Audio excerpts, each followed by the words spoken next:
and we can start. All right. Thanks, Professor. I appreciate it. It's nice to see you again. I know we met in person last year, so glad to see you're hanging in there. Just real quick before we get started, I've sent out an email with login credentials for you all to participate in today's session. And right now there's an active session, a little Keynesian beauty contest that you can go and make your selections. And so to participate, you can log in with those credentials that are provided via email.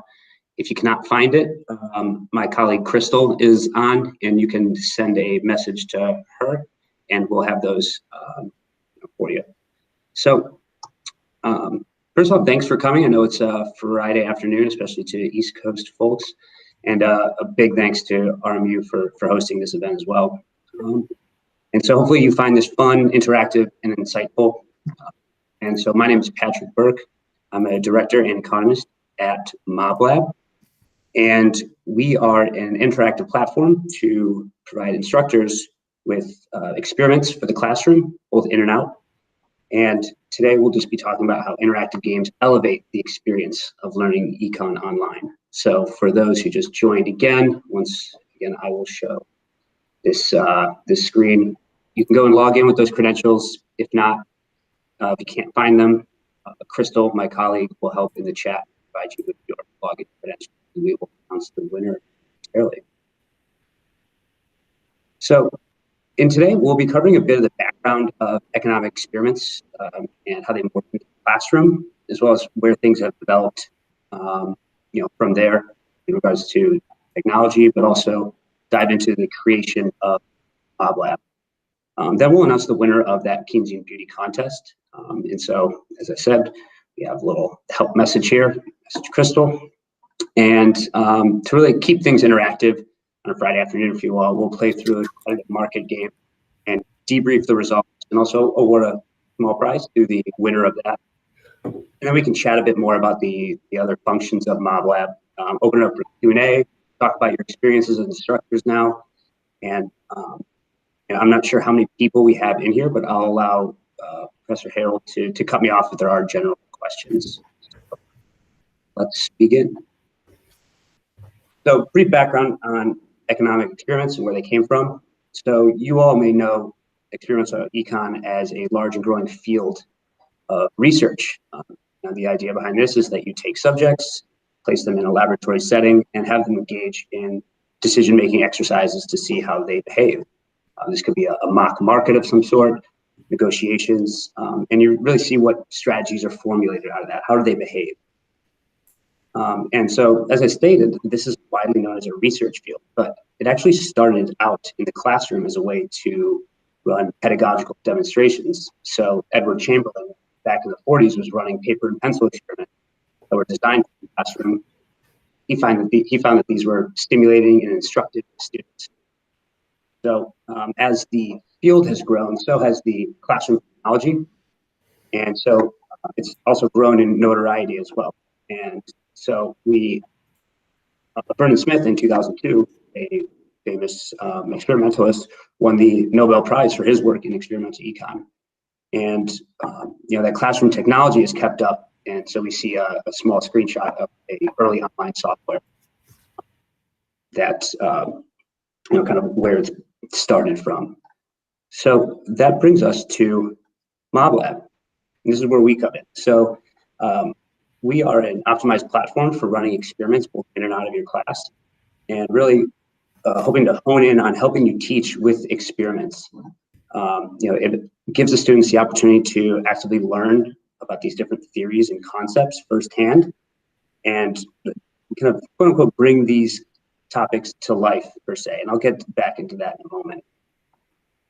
So, running your experiments not only allows you to become an experimental designer in a certain sense, but it puts those students right into that market where they can connect to the learning objectives of your. So, gameplay and subsequent debrief of results gives the students a first-hand look at either market dynamics in a lot of different settings. And, for example, each student pursuing their own economic interests in the competitive market as a buyer-seller will tend the market towards equilibrium. And so, we're constantly faced with teaching students using graphs in the textbook. And instead of posing the question of, who do sellers compete against in a perfectly competitive market, using their data, the results from an experiment, allows you to pose the question as, hey, Jane Doe, as a seller, who are you competing against in that market that you just experienced? And that not only goes for this particular game that we'll play through, but many different economic principles, including something along the lines of opportunity costs and looking at gains from trade. So students firsthand see the action of being able to produce goods along their PPF, for example, but and they learn about gains from trade and how they can achieve a more efficient outcome by trading. But there's nothing quite like putting them right in the middle of experiment where they can see their consumption decisions make them better off when they're able to trade with a partner or a classmate. So that is enough about the background of experiments and kind of Moblab in general. And we will get into the Keynesian Beauty Contest. Again, if you have not participated yet, I invite you to do so. I'll give you a few seconds here. And I'm going to move the instructor console in front of my presentation here to give you a quick sense of the Moblab platform. So here I am in my instructor console. I have the Keynesian Beauty Contest game running here on the left-hand side of my classroom management panel. And I see that 11 people have participated in this market, so that's great. I'll give it another 10 seconds for anybody else to join in, and then I'll finish and we will reveal the results as well as the winner of the experiment. So I'm going to go here and finish this game here on the top right. And this will bring me to a post-game screen. And first of all, I'll open up the pedagogical results, which will end up in a histogram of decisions, I believe. We can see the distribution of choices here.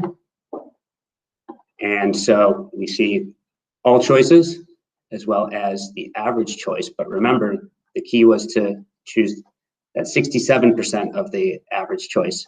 And so we see that that is the individual who chose 19. So who is that?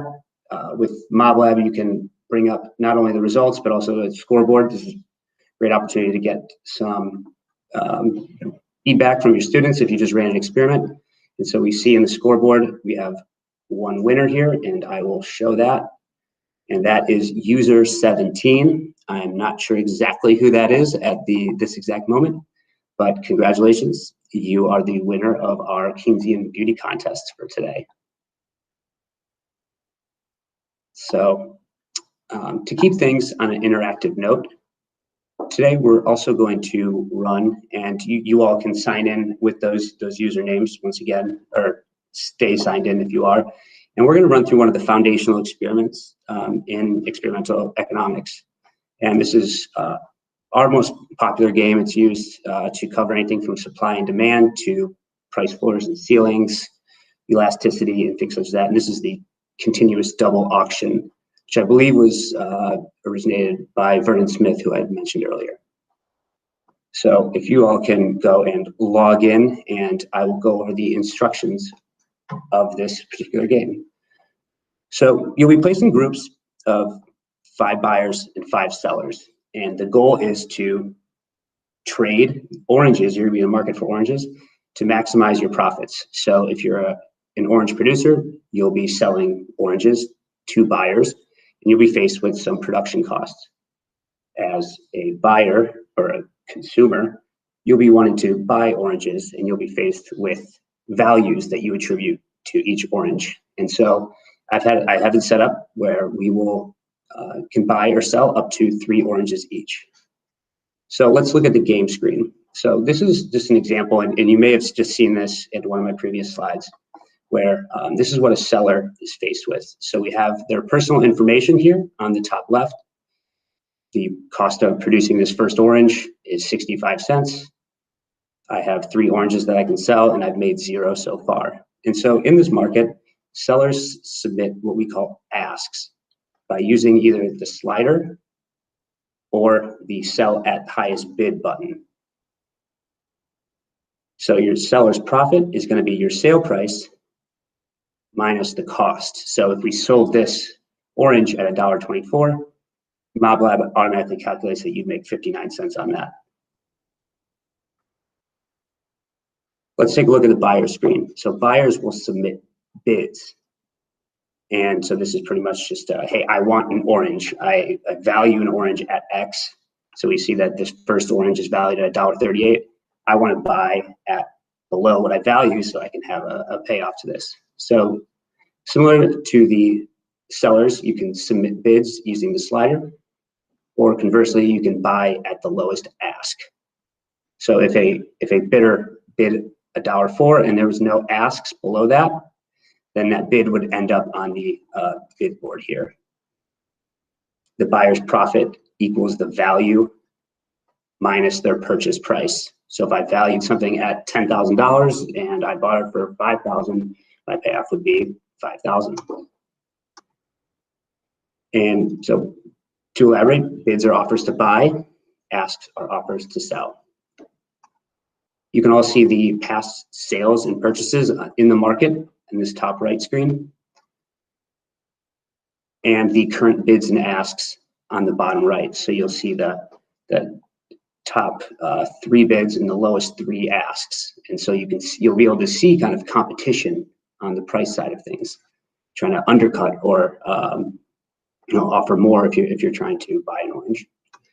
So what happens when a transaction occurs? The value for the next orange is lower than the previous orange, diminishing marginal value. And then on the seller side, the cost to supply the next orange is greater than the previous orange. So we see that demand and supply curve. And as a quick note, you don't need to buy or sell all 3 oranges. So you buy an orange if you click buy at the lowest ask, or you have the highest bid and the seller accepts the highest bid. And you sell an orange, if you click sell at the highest bid, or you have the lowest ask and the buyer accepts.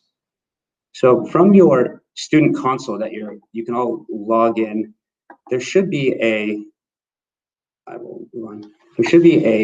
active session ready for you to join. If you want to, please go to your session there, and as you join in, you will see a "You're ready, please wait for the instructor to start the session." And so I can wait here for some users to log in. And from the instructor console, I'm able to see how many of my users are logged in. Potentially this is your first time using Moblab. So, if maybe it's their first run in class, then students might take a second to get into your active session. But once you've run it 1 or 2 times, it becomes second nature to join in. So I'll give this a few more moments before I run this game, and I'll hopefully wait. And so I will just quickly show what a sample game screen might look like. So a seller will be joined into a game and make their transactions. So we still have 4 active users. I will go ahead and begin this game. The cool thing about Moblab is students can continue joining in the active session once it has started. And so this is just going to be a 45-second practice round. This is not for all the marbles yet. And if we notice, we have 4 participants, but we've been split into a group of 10. So I'm just going to simply add in some robots to round out that group. And all the while, I will follow along where the market is going through the details tab here.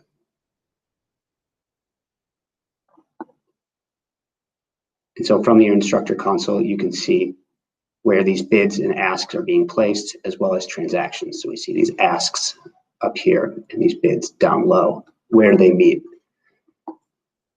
So this is just a quick practice round for you all to get used to the game screen.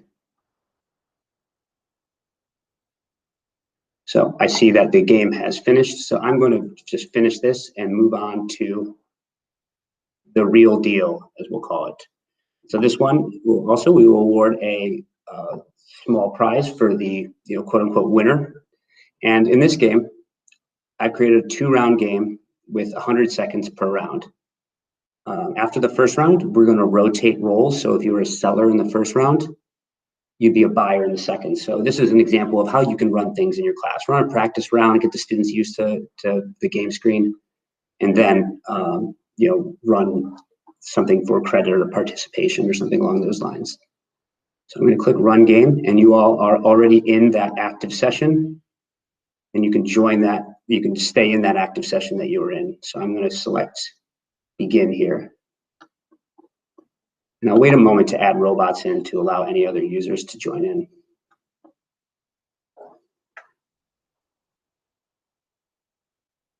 So we have our 4 users that we had in the previous game. And just to round it out, I'll wait a moment to add in these robots.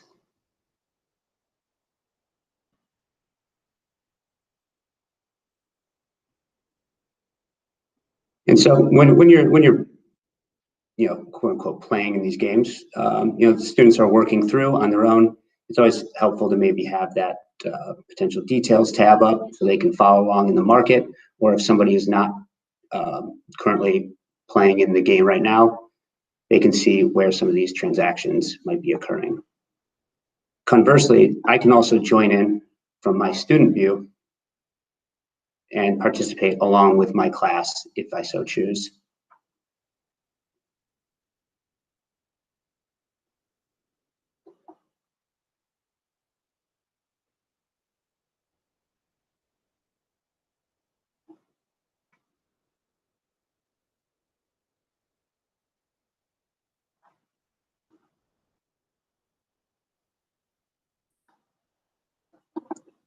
And another participant has just joined, and so I will round out that group with robots. This can happen if you have if you're playing a game theory game where it's 2-player and they're playing in a matrix form. You can round out any residual students to be playing against robotic players.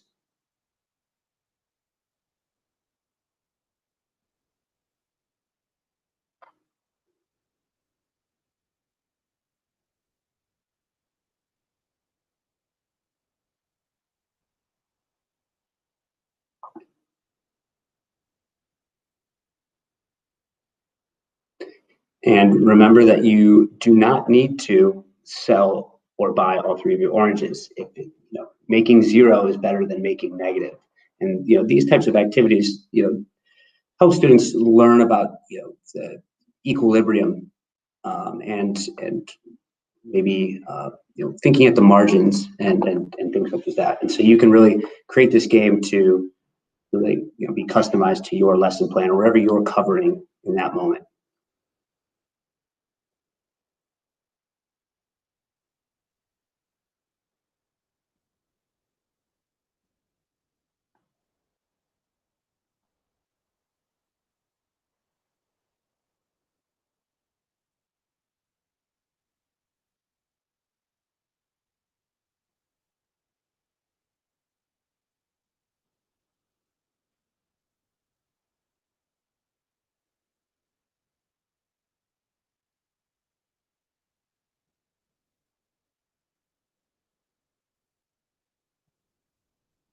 And we see both groups are in round 2. 1 close to completion, and all the while you can monitor this on your game and your instructor console here. So you can easily see that if a group is holding back the rest of the class, you can just finish and move on with your lecture, move on with the to go into the results discussion. So here we see group 1 has finished.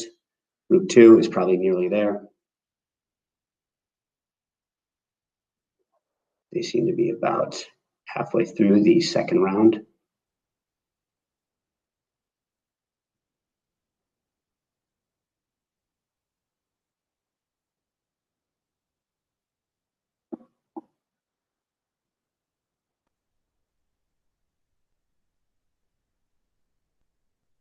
And I think there's only 1 human in that, so I will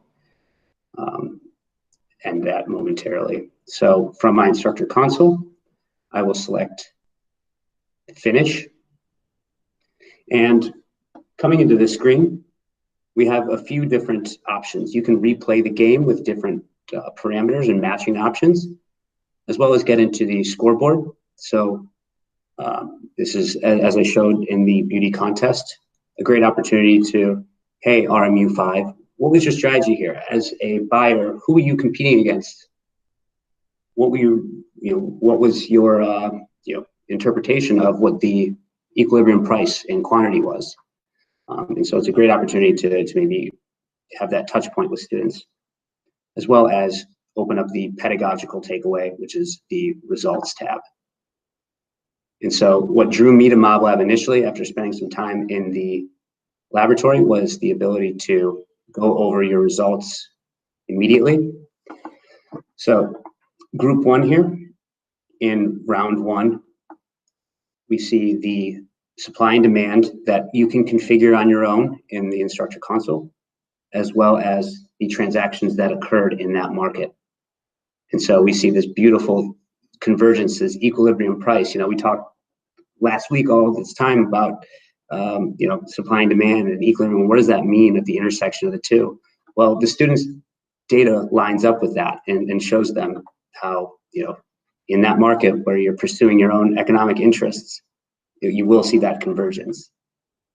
And no intro to econ class or even upper level class is complete without some summary statistics that we see the configurations of the game that we set here on the top, as well as what's the actual data here that happened. So group one was transacting at an average price of $1.06 and achieved 94% market efficiency. And that's made up of consumer and producer surplus here. So we just played that competitive market game, and I'll just run one more iteration of the same game. However, this time to the grief of buyers, I've placed a price floor in this game. And so we see now that our new supply and demand shows a price floor. And so I'll allow you guys to play through this for maybe 45 seconds just to get a hang of seeing what these different configurations that you can run in Moblab. You can run one after the other. So I'm going to start this session, and you all can join in that active session once again and begin.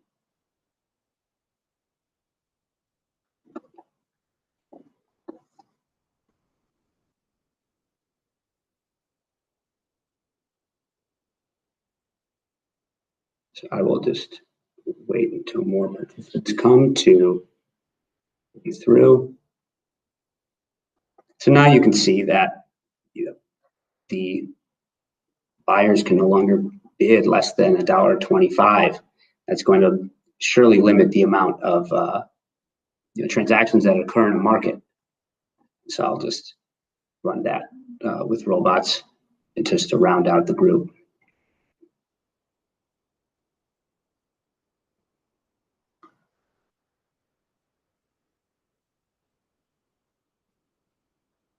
Okay, great. It looks like you are all finished.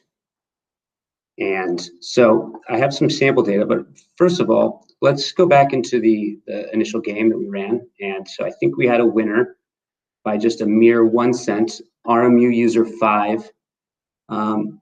So if you don't mind unmuting yourself and announcing who you are. I can't see the participants or anything like that. So who is signed in as RMU user 5?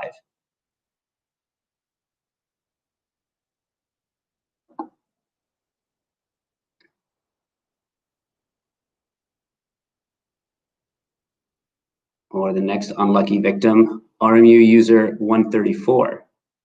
You barely lost by 1 cent. So who was that? That's me. I'm 134. And I'm 5. I just discovered I'm 5. Oh, okay, great. And so this is there's an opportunity that you can really use the students who had the highest payoff and get their thoughts on it. So what do you think the equilibrium price was in that market? I can't see who was talking there. I don't think, but I haven't the faintest idea, quite frankly. Yeah. Okay, great. Well, this is it's an opportunity for you to open up the results and show students really, okay, we just played this market and that equilibrium price was roughly $1.12 that we played in. So, so I guess the next question comes of, what do you do with these game results? So, we often talk about moving and looking at the graphical representations of the competitive market versus a market with a price floor, and then we have our actual results there from an experiment. But this gives you the opportunity to really show, okay, there are less transactions that are occurring due to this price floor.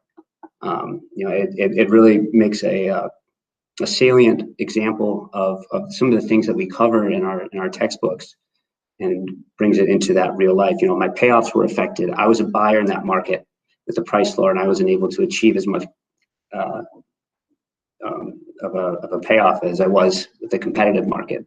And really kind of these theoretical topics that we cover can really be hammered home.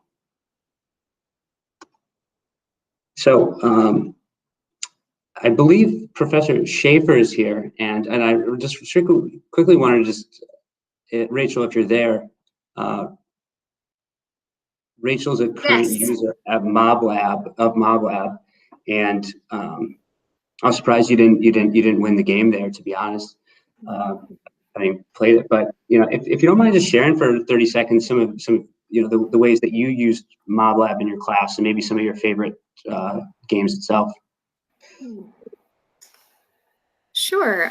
So I started using Moblab when we had to move activities to online classes back last spring, and the ways that I've used it for one thing, there is a capability of posing questions or surveys or quizzes to the students in class. So I've used things like Top Hat before to do that, and being able to do that online with this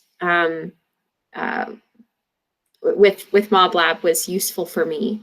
It means that I can, as I'm currently teaching hybrid classes where I have some students in the room and then other students accessing the class remotely, and I can pose them all a question just to make sure that they're on track and understanding the material that I'm presenting.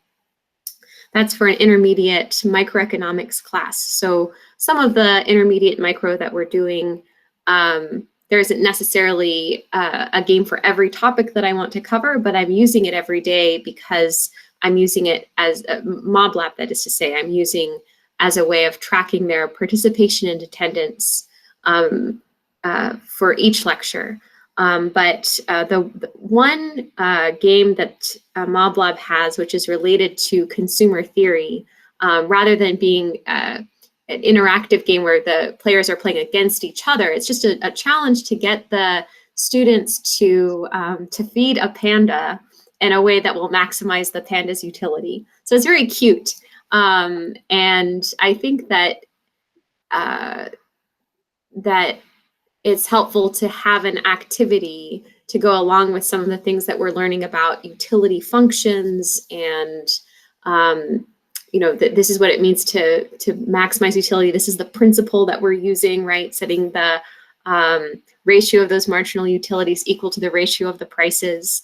Having an activity that the students can engage in after we've looked at the pictures and the graphs and the equations, I think is a nice thing to be able to add on to what we already do in the course. And then what I'm looking forward to at towards the end of this semester, we'll get into some game theory and some discussions of things like externalities. And Moblab also has plenty of games that students can play against each other. So, for example, when we cover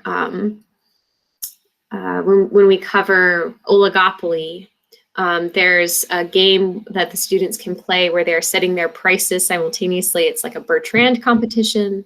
And then there's another game that's Cournot competition where they're setting their quantities.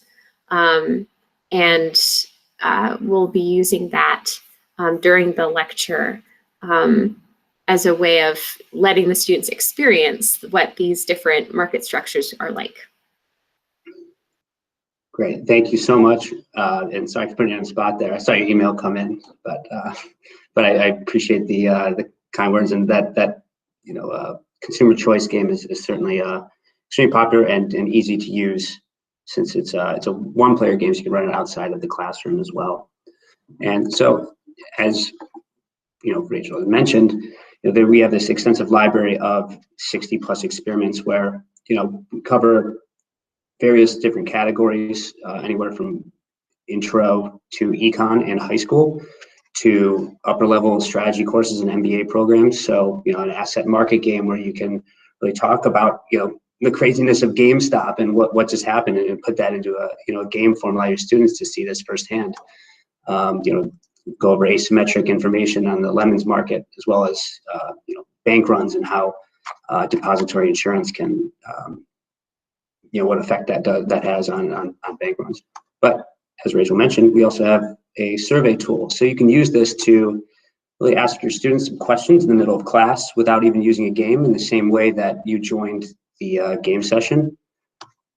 Or you can use it as a post-game survey. Hey, students, I think it's really value add to play a game, but then allow students to answer some questions about there. We saw a bit of silence after I was, asked, what do you think the market was? What were your impressions of that? And this is a great way to get students, especially in a format like this, participating and thinking about what they just did.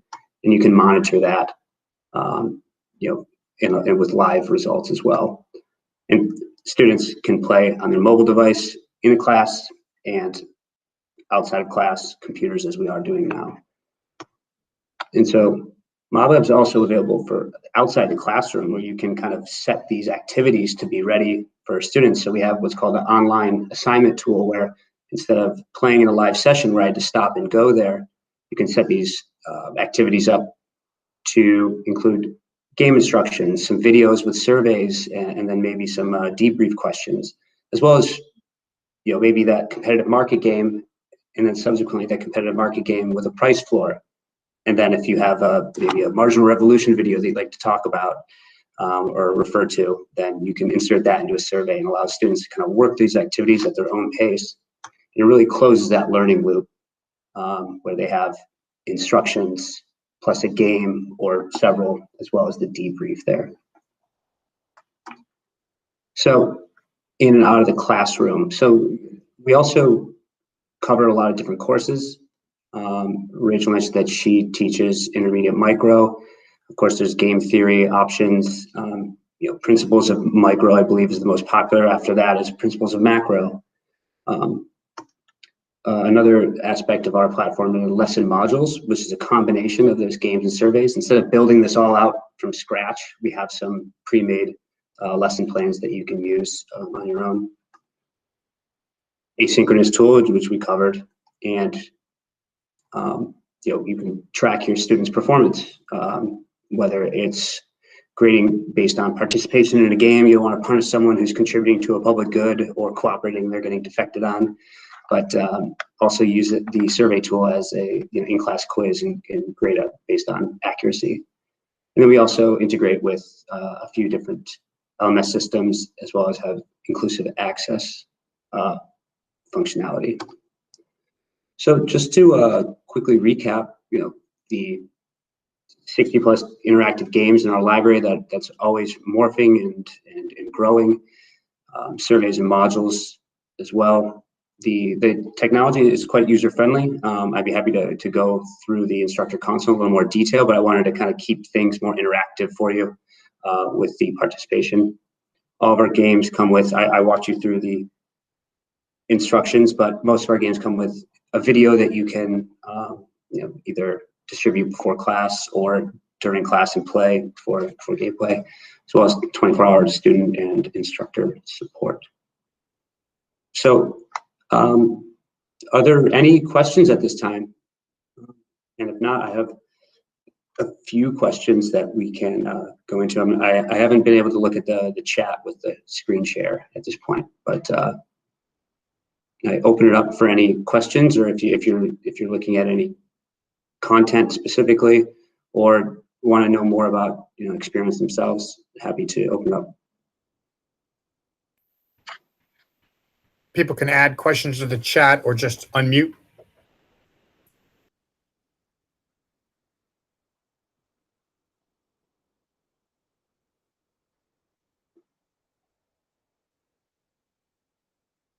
Yeah, then again, this is probably a great opportunity to run a quick survey and then get some participation. We're locked into this Google Meet and Zoom. I have a question for Rachel, actually, if you don't mind. I'm with Moblab. So my question is actually, I'm interested in hearing how your students have reacted and are responding to using Moblab. Well, I think that what comes to mind is that there have been a few times when I've been talking to a student about some topic, and they'll be like, "Oh, I remember the game we played. That was this, wasn't it?" And so that tells me that I think those kind of activities have a sticking power that lectures may not always have.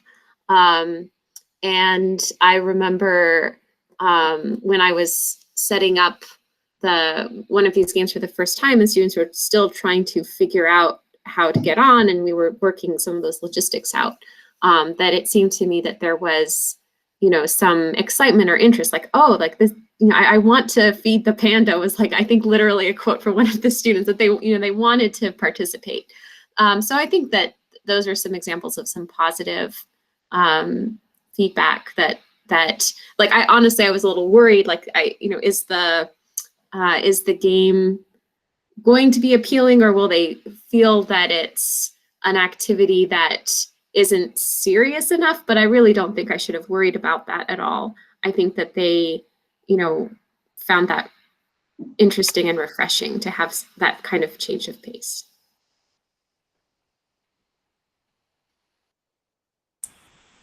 I love that. Thank you so much for sharing. Yes, thank you. Appreciate it. So yeah, I just have a few questions that maybe can spur discussion. If not, what are some recurring topics that your students may struggle the most with, whether it's maybe an intermediate micro, it's deriving the Lagrangian and things like that. But if there are like recurring topics that students, comprehension gaps that you find yourself going over and over again, we'd love to hear about that, as well as, how has your classroom engagement changed in the past 12 months? So I think last time I was, about exactly a year ago, was at the RMU conference, and that was the last time that I was really traveling for work and saw other instructors in person and things like that. So I can only imagine, how tides have turned. So would love to hear about your experiences or any ideas that you all have, since we have a little bit of time. And if not, I will wrap up.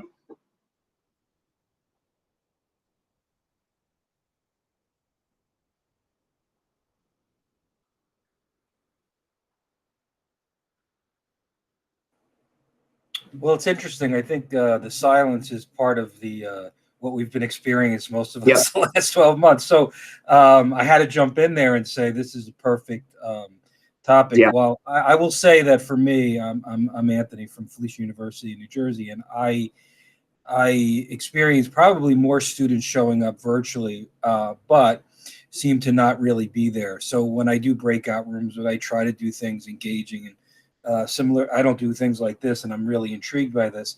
I'm finding they're checking out even more so, let's say, than what I would consider to be my traditional lecture, which has also changed over the last 12 months in a sense that I'm trying to apply more real world examples. I'm trying to get them more involved. So that silence is a perfect example of what I think, I would imagine, I can't be the only one.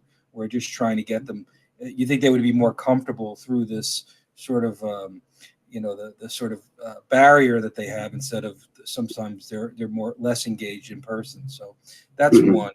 But I was actually going to turn it around a little bit on you and say, what are some of the things you see that this platform is helping the most? And I know it's a very broad-based question. In what area do you see this working the most? So we certainly know from trying to create the simplicity of making them understand scarcity. I know we all live it. We push it. We say as a foundation, this is your starting point, and then moving forward from opportunity cost to PPF and so on and so forth. So I was curious to know, have you seen any type of results that seem to be something that bridges the gap more than let's say a traditional lecture? I know it's probably way too much at 5:25, so I apologize, but just something I was just curious about. Yeah, no, it's okay. Thank you for the question and the feedback. You know, it's 5:25. I'm not on the beach, by the way. I'm over in Cleveland, Ohio. So, but I believe that, you know, so I guess what instructors have best found, and you know, some of the instructors who I work directly with have found that taking into account, well, one, using Moblab is, you know, if they participate on their mobile phones, it's at least meeting them halfway. You know, potentially in a lecture, they might be on their mobile phone, kind of maybe scrolling through Instagram or something like that. And our thought process has always been, you know, at least have them maybe making transactions or awarding payoffs and things like that while they're on their phone. You know, at least it kind of gets them you know, moving a bit and thinking about, well, what's my next decision here? This is a multi-round game. You know, do I want to trade this for this? And then how have instructors used it? Well, they've really kind of built out what I've seen. I think using that asynchronous tool a lot is really just kind of a framework for delivering content to your students. And so using some of your lectures and then posting that into a survey, and then, you know, kind of just parsing it out a bit and having a few questions, or at least delivering you know, some of these concepts in digestible small forms. Hey, this is week 5 assignment questions, and there's a small video, as well as you know, maybe there's not a game that's involved in there, but they're still using the platform, and students are used to checking in on Moblab and seeing, oh, I have an assignment there that's due. Might not be a game, but you can just run a survey or a quiz. It's kind of some of the best practices that I've seen, and really kind of getting creative with it from that aspect. As Rachel said, there's not something that you can use every day, but you know, having the students and breaking up your lecture to kind of gauge where the students are at in regards to, let me find that survey tool, getting those live results. Okay, I know that all my students are answering this question correctly. I can move on with my lecture now, and at least have the peace of mind that, you know, they're understanding it to a certain extent. If they're not, let's say the answer over here was B, I can cater and customize my lecture to spend a few more minutes on quantity demanded. So it might be that. Does that answer your question? Yeah, sorry, I couldn't get the mic on. Yeah, that's great. Thank you so much. Yeah, of course. And you know, we do provide, you know, we have textbook mapping, as well as you know, within our course catalog, you know, games that match up with each individual either chapter or lesson plan that you might go over. So chapter 4 of A Sort of Butters or something along there, those lines goes over equilibrium and market efficiency. You can you know, find some activities, or at least some configurations. You know, you can use that competitive market game in 10 different ways to really look at, you know, different types of elasticity and things like that. So you can really kind of work within the framework that we've provided to use these games.